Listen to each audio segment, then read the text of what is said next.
আসসালামু আলাইকুম রহমতুল্লাহ। তো যদি আমাদের নামাজের প্রস্তুতি কিংবা অন্যান্য কাজকাম ছিল, এখানে একটা প্রিয়াস গাড়ি ছিল যেটা আপনাদেরকে বলছিলাম। ওই গাড়ির একটু কাজ ছিল, নামাজ শেষ করে ওটাকে শেষ করলাম। কারণ প্রত্যেকটা জিনিস যদি একটু ফারাক না হওয়া যায় তাহলে আসলে বোঝানো যায় না কোনো কিছু। তো আমাদের এই গাড়ি আপনাদেরকে বলছিলাম যে আসলে বিশেষ করে হাইব্রিড গাড়িগুলোর ব্রেক বুস্টারগুলো বাইর করেন আপনারা। তো আমরা ব্রেক বুস্টারগুলো বাইর করতেছি। মূলত এই ব্রেক বুস্টার, এই যে আপনার যে একটা হ্যাচাল কিংবা যে একটা প্রবলেম, একটা এই পাশে যাইলো কেন? একটু তো এই পাশে থাকার কথা ছিল। আচ্ছা থাক, লাইটের না থাক, যেখানে আছে আসলে একটা সিম্পল জিনিস। জাপান এটাকে ইলেকট্রনিক সিস্টেমে আপগ্রেড করে এতটা পরিমাণ আপগ্রেডে নিয়ে আসছে যে আমরা এইখানে দেখি, এখানে রাখেন, এখানে রাখেন, হ্যাঁ এভাবেই রাখেন। তো এই জিনিসগুলোকে, এই যে একটা দেখতেছি আমরা ব্রেক বুস্টার, এটা মূলত ব্রেক অ্যাকচুয়েটর অ্যাসেম্বল হিসাবে আমরা চিনি, কিংবা অ্যাকচুয়েটর অ্যাসেস্ট হিসাবে চিনি। হ্যাঁ, এটা হলো আপনার অ্যাকুমুলেটর অ্যাসেম্বল কিংবা অ্যাকুমুলেটর অ্যাসেস্ট। এটা হলো আপনার এবিএস মডিউল, ঠিক আছে। তো এইখানের যে জিনিসটা মূলত এই যে সিস্টেম কিংবা এই যে আপগ্রেড যে একটা বিষয় এখানে চলে আসছে। আমরা আগে নন হাইব্রিড যে গাড়িগুলো ছিল, আমাদের নন হাইব্রিড গাড়িগুলোতে আমরা দেখতাম সচরাচর যে একটা ব্রেক বুস্টার থাকতো সার্ভো, যেটা ডাইফ্রনের মতন ব্ল্যাক কালারের, মানে প্লেট কিংবা একটা হান্ডির মতন থাকতো। আর ওইটার সাথে থাকতো হলো এর বাহির সাইডে একটা 2 স্টিক কিংবা 4 স্টিক 3 স্টিক এক এক টাইপের এক এক ইয়ে করে, যে ওইখান থেকে একটা মাস্টার সিলিন্ডার থাকতো, ঠিক এই টাইপের একটা জিনিস থাকতো। এখানে যে হাইড্রোলিক সিলিন্ডারটা আছে এই টাইপের একটা জিনিস থাকতো। তো ওই জিনিসটা কি হতো, আমাদের এট আ টাইম ধরেন 5 বছর 7 বছর 10 বছর একটা গাড়ি ইউজ করার পরে তখন আমাদের এই জিনিসগুলো মূলত আমাদের ড্যামেজ হয়ে যাইতো। আর এখন যে জিনিসটা করছে আমাদের অল এভিএস সিস্টেম প্লাস হাইব্রিডে থাকা চলা অবস্থায় গাড়ি আমাদের যাতে ইঞ্জিন অফ থাকলেও যাতে গাড়ি ব্রেকিং সিস্টেম, কারণ আমরা জানি যেটা নন হাইব্রিড গাড়ি, ওই গাড়িগুলোর ইঞ্জিন যখন অফ হয়ে যায় দুইবার ব্রেক পাড়া দেওয়ার পরে ব্রেক শক্ত হয়ে যায় লোহার মতো। কারণ এটা সিস্টেমটা করা হয়েছে এরকম, ইঞ্জিন যখন স্টার্টে থাকবে ডাইফ্রনের মাধ্যমে সার্ভো থেকে একটা বাতাস ব্যাকম করবে, করার মাধ্যমে ব্রেকটাকে সফটলি রাখবে।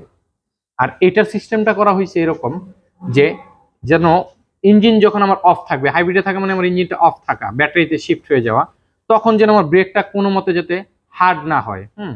তাহলে দেখা যেত কি গাড়ি হাইব্রিডে চললে তখন ব্রেক সফট থাকতো, তারপরে ব্রেক হার্ড থাকতো। তো এটার জন্য ওরা কি করছে, ফুল সিস্টেমটাকে ওরা করছে ইলেকট্রনিক অ্যাসেম্বলের ভিতরে। নর্মালি আমাদের গাড়িতে বর্তমানে যেই নন হাইব্রিড কিংবা অন্যান্য আনুষঙ্গিক গাড়িগুলোতে এলিয়ন প্রিমিও এক্সিও ফিল্ডার একটা এবিএস মডিউল করছে, যেটা অ্যান্টিলক ব্রেকিং সিস্টেম। এবিএস এর মিনিং হলো অ্যান্টিলক ব্রেকিং সিস্টেম। তো ওই ব্রেকিং সিস্টেমটা মূলত এখানে সিম্পল পোস্টে নিয়ে আসছে, বাট এটাকে কন্ট্রোলিং ইউনিট হলো এইটা। হ্যাঁ, কন্ট্রোল করবে ওকে আবার কন্ট্রোল করবে body control unit, ECU engine control unit, battery control unit. তো প্রত্যেকটা জিনিসকে ও আবার এইখানে অ্যাটাস্টেড করে দিচ্ছে। হ্যাঁ, তো অ্যাটাস্টেড করার কারণে এটাকে সিম্পললি সিস্টেমটা কি করে ফেলছে ওরা, এটা হলো হাইড্রোলিক সিলিন্ডারটা, হাইড্রোলিক সিস্টেম ট্রাকশন কাজ করে, এটা মূলত সিমুলার ট্রাকশনের কাজ করে, control unit, control valve unit এবং আপনার ইসিও কন্ট্রোল ইউনিট এখানের ভিতরে, ঠিক আছে। এই জিনিসটাকে বিভক্ত করে ফেলছে, আলাদা করে, টোটালি আলাদা করে ফেলছে। তো এই জিনিসটাকে ফুল সিস্টেমটাকে একটার ভিতরে ঢুকাইছে টেকনোলজি আপগ্রেড করে। মানে আমরা আগে বলতাম যে বইয়ের ভিতরে তখন 1-এর ভিতরে 6, 1-এর ভিতরে 7, 1-এর ভিতরে 8, 1-এর ভিতরে 10, এরকম একটা আমরা জানি যে বই খাতার একটা, মানে একটা বইয়ের ভিতরে আমি 10টা জিনিস ঢুকানো পাইছি। তো আসলে এইটারও সিস্টেমটাকে hybrid system, braking system, engine system, তারপর হলো আপনার ব্যাটারি সিস্টেম, হ্যাঁ, এন্টিলক ব্রেকিং সিস্টেম, চাকার speed system, transmission system, total জিনিসটাকে এটার ভিতরে ঢুকিয়ে দিচ্ছে। ইসিএম, পিসিএম, ডিসিএম যা আছে বিসিএম সবকিছুকে এখানে অ্যাটাচলি করে ফেলছে। তো আসলে মূল মাকসাদ আমার এটা না, এটা জাস্ট আমি বোঝার স্বার্থে কিংবা আপনাদেরকে বোঝানোর স্বার্থে এই জিনিসটা বিশ্লেষণ করলাম। আর আমার বোঝানোর উদ্দেশ্য হলো যে একটা ব্রেকিং সিস্টেম আপগ্রেড হয়েছে আলহামদুলিল্লাহ। আমরা চাই প্রত্যেকটা গাড়ি একটু আগের চাইতে এখন মাশাআল্লাহ গাড়ির কন্ডিশন এবং ফিউচার খুব সুন্দর করতেছে, আপগ্রেড আরো ফিউচার করতেছে।